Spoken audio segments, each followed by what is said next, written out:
जहां देश की ऊर्जा जरूरत बढ़ती चली जा रही है, वहां पे ये भी जरूरी हो जाता है कि सरकार कोई नया कदम उठाए और उसके लिए दूसरों पर निर्भरता कम करनी पड़ेगी।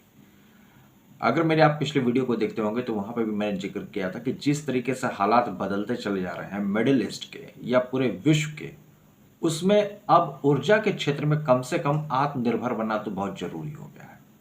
हालांकि टेक्नोलॉजी के फील्ड में भारत बड़ा अच्छा कर रहा है, लेकिन अगर बात की जाए तो टेक्नोलॉजी भी कहीं ना कहीं इस ऊर्जा पे ही निर्भर करती है। तो दोस्तों, तो देखा जाए अल्टीमेटली आज की जो सबसे बड़ी रिक्वायरमेंट भारत की है वो है ऊर्जा। अप्रैल के महीने में ही भारत ने $15 बिलियन पे किया है सिर्फ 19 मिलियन टन तेल के आयात पे। और अगर अप्रैल से जून तक की बात करें तो भारत लगभग 60 मिलियन टन तेल का इंपोर्ट कर चुका है, क्रूड ऑयल का इंपोर्ट किया। अब आप सोचिए कि एक महीने में अगर इतना बिल आ जा रहा है, $15 बिलियन के आ जा रहा है, तो बाकी 3-4 महीने में कितना बिल आया होगा। इसलिए जरूरी हो जाता है भारत जैसे देश के लिए कि समुद्र मंथन जैसे प्रोजेक्ट चलाए जाए और कहीं ना कहीं भारत खुद डिपेंड हो अपने ऊर्जा के लिए, अपने ऊपर निर्भर रहे। और 84,000 करोड़ का ये जो प्रोजेक्ट है, जिसमें बड़ी बड़ी कंपनियां शामिल हैं, ओएनजीसी की बात कर लें या फिर बीपी की बात कर लें, रिलायंस है, अडानी है, एक्सॉन मोबिल है, कई बड़ी कंपनियां इस प्रोजेक्ट का हिस्सा बनने जा रही हैं। और कावेरी, कृष्णा गोदावरी और अंडमान, ये ऐसे क्षेत्र हैं जहां पे क्रूड ऑयल मिलने की संभावना है। हालांकि अभी श्योरिटी नहीं है, लेकिन सरकार का इतना पैसा लगाना वाजिब है, जरूरी है, क्योंकि देश की ऊर्जा जरूरत बढ़ती चली जा रही है।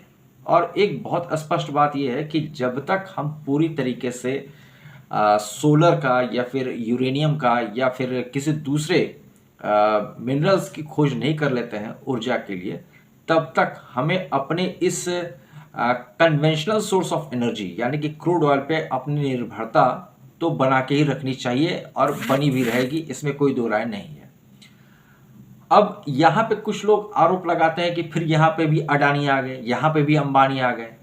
तो दोस्तों, प्रोजेक्ट उसी को दिया जाता है, जिम्मेदारी उसी को दी जाती है जो उसको पूरा कर सके। आप उसे पसंद करें या ना पसंद करें, ये आपकी मर्जी है। लेकिन अगर ये दोनों कंपनियां सक्षम हैं कि ये डीप वाटर में जाके ड्रिलिंग कर सकती हैं और इनके पास वो कैपेबिलिटी है, तो ये प्रोजेक्ट इनके पास जाएगा। हालांकि ओएनजीसी जो है वो सरकार की कंपनी है, वो इसमें लीड रोल का प्ले करेगी, वो सबसे आगे होगी। लेकिन उसको भी कहीं ना कहीं भारत की दूसरी ऑयल एक्सप्लोरेशन कंपनी की जरूरत पड़ेगी, जैसे अडानी हो गई, अंबानी हो गई और फिर रिलायंस हो गई और इसके साथ साथ एक्सॉन मोबिल हो गई या बाकी जो कंपनियां जिनके बारे में मैंने अभी चर्चा की है। शेल कंपनी भी आ रही है, ये भी विदेशी कंपनी है, ये भी आ रही है। तो ऐसा नहीं कि सिर्फ घरेलू कंपनियों का ही साथ लिया जा रहा है, विदेशी कंपनियां भी इसमें आ गई। और ये अपने आप में बहुत बड़ा प्रोजेक्ट है जो सन 2030-31 तक इतना बड़ा इन्वेस्टमेंट मतलब खर्च किया जाएगा समुद्र मंथन प्रोजेक्ट के ऊपर।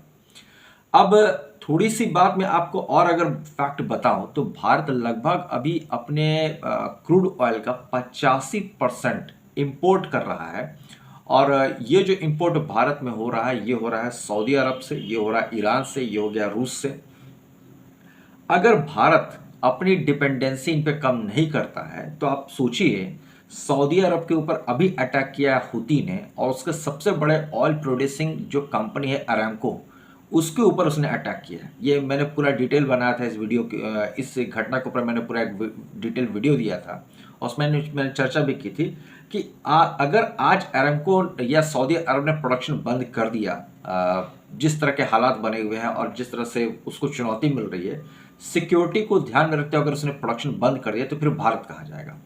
तो इसलिए ये कहना है कि ये इतना पैसा खर्च करने की जरूरत क्या है, इस पैसे का इस्तेमाल कहीं और भी हो सकता था। भारत में इतने लोग भूखे हैं, इतने लोग गरीब हैं, इतने लोग आत्महत्या कर लेते हैं, वो सब अपनी जगह ठीक है, वो सब वाजिब है। लेकिन इससे कहीं डिनाई नहीं किया जा सकता कि अगर आज भारत इस तरह के स्टेप नहीं लेता है और उतने पैसा खर्च नहीं करता है, तो यकीन मानिए आने वाले समय में भारत बहुत बुरी संकट से और बहुत बुरी स्थिति में आ जाएगा अगर वो स्टेप नहीं लेता है। तो मिलते हैं फिर किसी नए विषय पर चर्चा करने के लिए, और आज के लिए बस इतना ही दोस्तों। धन्यवाद। जय हिंद। वंदे मातरम।